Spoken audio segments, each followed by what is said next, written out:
ভাৰতৰ দীৰ্ঘতম দলংটো হ'ল অসমৰ ঢলা শদিয়া। দ্বিতীয় দীৰ্ঘতম দলংটো ক'ত? The longest bridge in India is Dhola Sadiya bridge in Assam. Where is the second longest bridge? উত্তৰ দিবাং নদীৰ দলং অৰুণাচল প্ৰদেশত।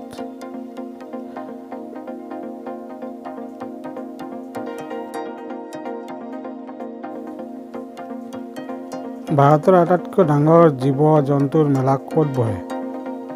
Which is the largest cattle fair in India? বিহাৰৰ শোণিতপুৰত।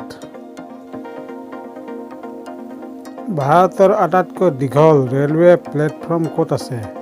Where is the longest railway platform in India? Hubli কৰ্ণাটকত। ভাৰতৰ আটাইতকৈ ডাঙৰ বিমানবন্দৰটো ক'ত? Which is the biggest airport in India?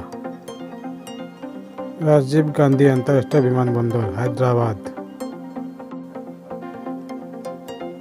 ভাৰতৰ মাটিকালিৰ দিশৰ পৰা ডাঙৰ বিমানবন্দৰ কোনটো? Which is the biggest airport in India by area? Indira Gandhi আন্তঃৰাষ্ট্ৰীয় বিমানবন্দৰ Delhi.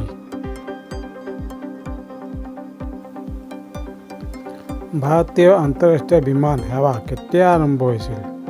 When is the first international flight started in India? 8 June 1948 চনত মুম্বাইৰ পৰা লণ্ডনলৈ। ভাৰতৰ কিমান আন্তঃৰাষ্ট্ৰীয় বিমানবন্দৰ আছে? How many international airports in India? 34খন।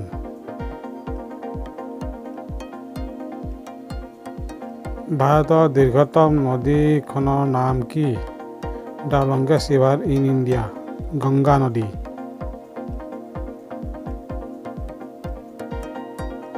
ভাৰতৰ সৰ্বাধিক জনবহুল মহানগৰখনৰ নাম কি?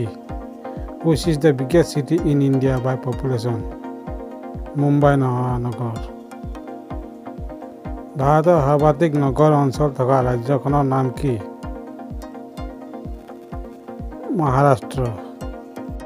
ভাৰতৰ দীৰ্ঘতম ৰেলৱে পথ কোনটো? Which is the longest railway line in India?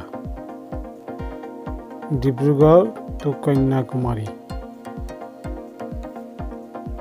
ভাৰতৰ সৰ্বাধিক গাখীৰ উৎপাদনকাৰী ৰাজ্যখনৰ নাম কি?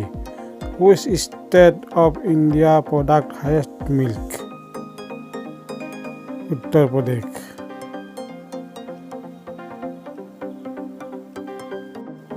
ভাৰতৰ প্ৰথম কৃত্ৰিম উপগ্ৰহটোৰ নাম কি আছিল? What is the name of Indian first satellite?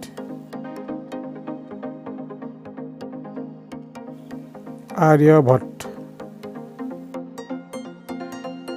खत्म। Bye bye.